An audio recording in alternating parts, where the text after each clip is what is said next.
Lep pozdrav, spoštovane gledalke in gledalci v oddaji Evropski utrip. S tokratnim plenarnim zasedanjem poslanci Evropskega parlamenta v Strasbourgu praktično zaključujejo prvo polovico delovnega leta. Z nami na Skype povezavi pa vodja slovenske delegacije pri Evropski ljudski stranki, dr. Milan Zver. Pozdrav v Strasbourg. Ja, lep pozdrav iz Francije. Ko sva se predtem pogovarjala, sem vas vprašal, da imate nek zaskrbljen obraz, pa me zanima, ali je to zaradi razsodbe arbitražnega sodišča ali česa drugega? No, lahko je bilo veliko razlogov za zaskrbljenost, ampak tudi razsodba je en od njih. Dejstvo je, da se je veliko govorilo tudi o hodnikih in tudi v dvoranah Evropskega parlamenta tudi o tej razsodbi. Nenazadnje je komisija ravno v prostorih Evropskega parlamenta pripravila v torek novinarsko konferenco, na kateri je Timmermans na kratko ocenil oziroma se dotaknil tega perečega vprašanja v odnosih med Hrvaško in pa Slovenijo. Dejal je, da Evropska komisija oziroma evropske inštitucije pričakujejo, da bosta obe strani spoštovala odločitev arbitražnega sodišča. Z tega vidika je to korektna ocena. Novinarji so seveda hoteli tudi izjavo vodij poslanskih skupin. Kar se tiče našega vodja, je gospod Weber dejal, da morate obe državi tudi po sprejetju arbitražnega razsodbe seveda vzpostaviti dialog in seveda v dialogu implementirati sodbo. Seveda pa so ocene dokaj različne. Hrvaški poslanci po svoje ocenjujejo to sodbo, seveda tudi slovenski različno, dokaj različno. Mi smo se dobili z novinarji včeraj dopoldne in lahko rečemo, da so nekateri poslanci iz Levice recimo zelo zadovoljni z razsodbo oziroma jo poskušajo interpretirati kot zadovoljivo. Jaz sem že večkrat dejal, da nisem zadovoljen z razsodbo, da so sodniki sledili napotilu, ki ga je vsebovalo besedilo arbitražnega sporazuma, in smo tudi tako razsodbo pričakovali, seveda nismo pa je želeli, da je v taki obliki, kot je. Mi smo še vedno prepričani, da bi Slovenija lahko v letih 9 in 10 in tudi kasneje v času pridružitve Hrvaške Evropski uniji v bilateralnih pogajanjih veliko več iztržila, kot je se to zgodilo z razsodbo, s tribunalom. Hrvaška seveda zdaj poskuša to razsodbo na nek način akceptirati, sprejeti. Ne bi radi takoj požrli besede, ker so rekli, da je ne spoštujejo. Sedaj, ko so ugotovili, da je dokaj ugodna za njih, bodo poskušali to razsodbo pretvoriti v nek bilateralni dogovor in jo na tak način sprejeti. Seveda, Hrvaška ima tukaj še druge razloge, ne gre samo za Slovenijo.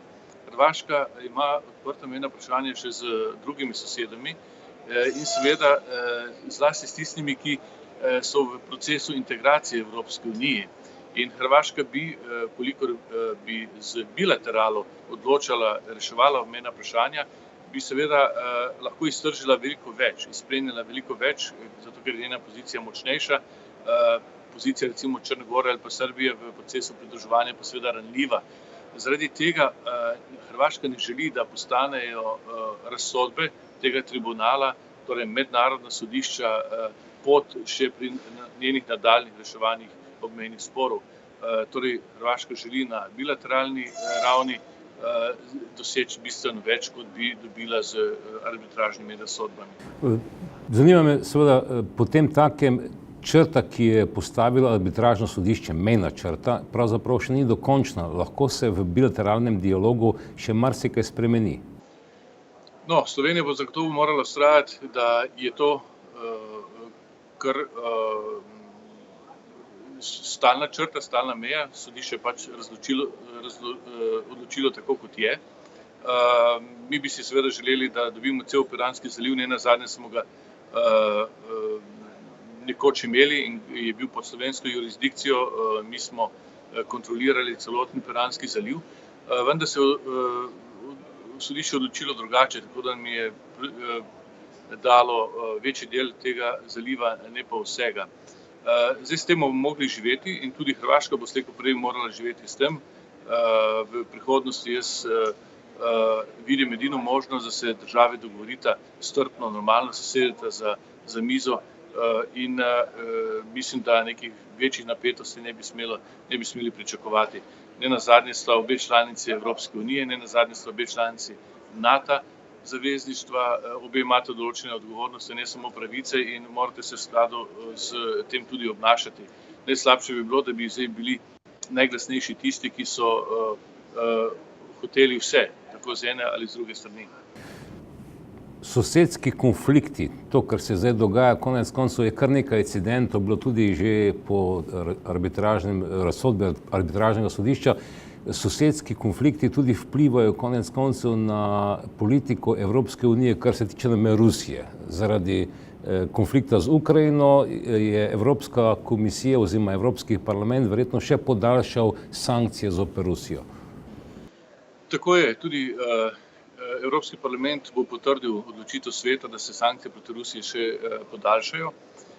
Tukaj Slovenija igra malo dvolično vlogo. Po eni strani si prizadeva, da bi bile sankcije ukinjene, ponuja se tudi za posrednika med Evropsko unijo in Rusko federacijo, kot da je Slovenija neka tretja država, ne pa članica Evropske unije.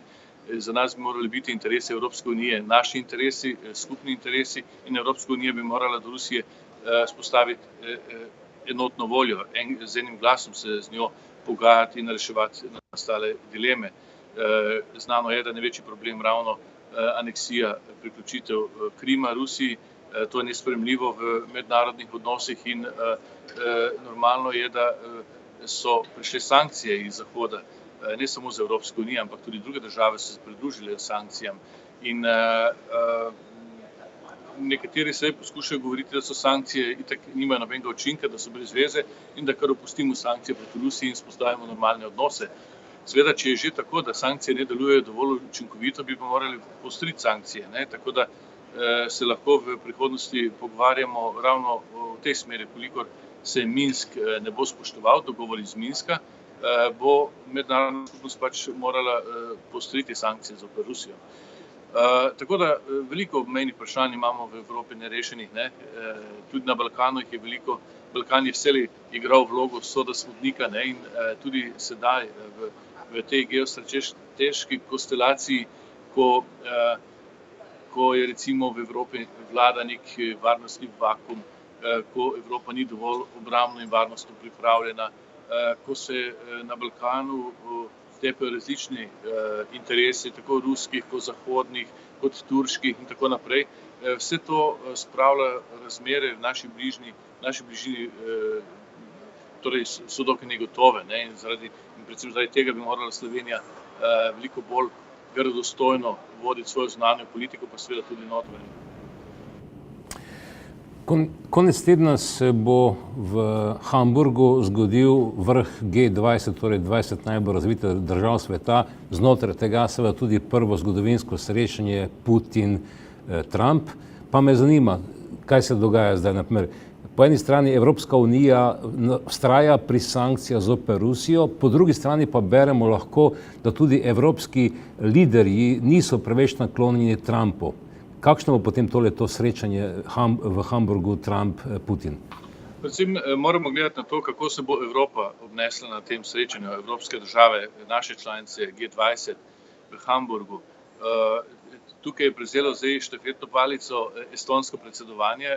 Danes sem poslušal njihove prioritete in predsednik tudi povedal, kaj bo povedal na tem srečanju. Osredotočil se bo tudi na terorizem, na varnostno politiko, tudi na vprašanje pariškega sporazuma, od katerega je Trump odstopil, in bo poskušala Evropska unija prevzeti neko vodilno pobudo, vodilno vlogo pri ekoloških vprašanjih prihodnosti 21. stoletja. Na to nagovarja tudi Japonsko, tudi Kitajsko. Govorili bodo tudi o prosti trgovini. Zato je to pomembno srečanje tudi z Kanado, z Japonsko, ki sta naši močni trgovinski partnerici.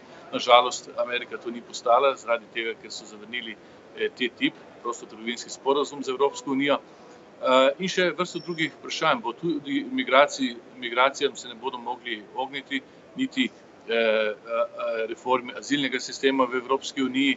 To so zelo pereča vprašanja, vendar je pri migraciji treba povedati, da to ni zgolj evropski problem, da je to globalni problem in da Evropa ponuja ustanovitev fonda, globalnega fonda za migracije, s čimer poskuša tudi integrirati, vpeljati, vključiti tudi druge mednarodne dejavnike, velesile pri reševanju tega vprašanja. Ključno je, da rešimo vprašanje revščine v Afriki. V Afriki moramo odpirati nova delovna mesta, tudi s pomočjo evropskega denarja, tudi zasebnega denarja, in na ta način bodo Afričani ostali doma in prispevali k razvoju svojih držav. Kaj pa pričakujete od samega srečanja Putin-Trump?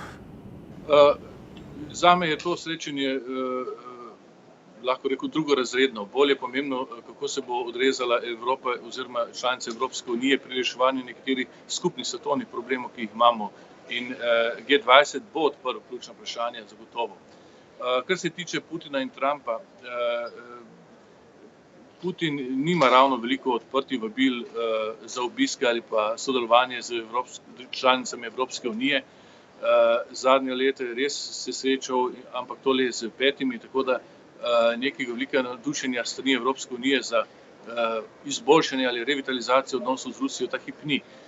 Putin je izgubil status partnerja oziroma Ruska federacija je izgubila status partnerja z Evropsko unijo in seveda mora najprej odpraviti razloge, da lahko ponovno postane prijatelj Evropske unije. Prijatelj Evropske unije pa, to je že večkrat dokazal, ne želi biti niti ameriški predsednik Trump, recimo tako, da je evroatlantsko zavezništvo prvič v zgodovini ali pa vsaj po dolgi desetletji v neki svojevrstni krizi. Trump, tudi nova ameriška administracija bo morala pokazati neke znake dobre volje, da bi z Evropsko unijo še naprej razvijali evroatlantsko zavezništvo. Se mi zdi ključno pri ohranitvi tudi, kako naj rečem temu, naše civilizacije. Nenazadnje je po demografskih številkah komaj 1/10 svetovne populacije in res je, da smo veliko močnejši, ne glede na to, da nas je toliko manj, ampak vendarle bi morali držati veliko bolj skupaj v tem nemirnem svetu. Na koncu najnega pogovora, dr. Milan Zver, ena majhna zadevica, ki se je zgodila predvčerajšnjim, in sicer kratki stik med predsednikom parlamenta Taljanijem in predsednikom Evropske komisije gospodom Junckerjem, ko je ta nekako vas okrcal poslance, češ kje ste, ko govori, ne vem, malteški predstavnik, če bi pa bila Angela Merkel, bi pa prav gotovo bila dvorana polna. To je šlo za dokaj nekorektno potezo predsednika komisije Junckerja, za katero se je kasneje iskreno opravičil, vendar se je zgodilo. Predsednik Tajani je zelo korektno postopal in branil pravico oziroma ugled Evropskega parlamenta. Kot veste, poteka plenarno zasedanje od zgodaj zjutraj do pozno zvečer do polnoči. Vmes se dogajajo tudi glasovanja, takrat je seveda parlament poln. Ko pa ni glasovanj, pa seveda so drugi sestanki. Poslanci lahko delajo v svojih pisarnah in spremljajo potek seje preko ekranov, tako da v dvorani je zelo malo ljudi, kadar torej niso te plenarne skupne obveznosti kot so glasovanja. In tudi tokrat je bilo tako, res je, da je bilo malo manj poslancev kot običajno. Poslanci pač različno organizirajo svoje delo. Jaz preživim med vsemi poslanci, se mi zdi, ne več časa v parlamentu, zato ker tam delam tudi druge stvari. Svoj prostor v parlamentu si spremenim v pisarno, zato ker imamo dokaj majhne pisarne in je težko delati še z drugimi ljudmi v enem majhnem prostoru. Jaz sem od nekdaj navajen delati v veliki prostori, v knjižnicah in podobno in me take situacije bolj stimulirajo k delu kot ne. Drugi pač imajo drugačen slog delovanja. Še enkrat pa pravim, gre za način dela Evropskega parlamenta. Poslanci ne morejo sedeti 24 ur oziroma 16 ur v dvorani, sicer ne bi počeli drugih stvari, ki jih nujno morajo opraviti. Šlo je za nesporazum. Jaz mislim, da je predsednik Juncker prehitro reagiral. in kasneje se upravičil in ta zgodba, ta case ne obstaja več. In na koncu mi povejte, to, ko končate ta teden s plenarko v Štrasburu, potem so parlamentarne počitnice do septembra ali imate še kakšne obveznosti? Pravzaprav še ni konec, čisto.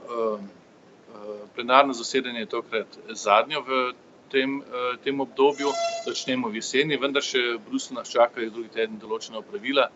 Treba bo pospraviti mizo, bi temu rekli, je še nekaj pomembnih sestankov, nekaj odločitev še bo sprejetih, tako da po bruseljskem tednu pa dejansko nastopijo počitnice. Tega se že zelo veselim. Torej vse dobro v Štrasburu in nasvidenje v Sloveniji. Pozdrav. Hvala. Hvala lepa za pozornost, spoštovani in spoštovane. Vidimo se znova ob novem plenarnem zasedanju ali v Štrasburu ali v Bruslju. Srečno.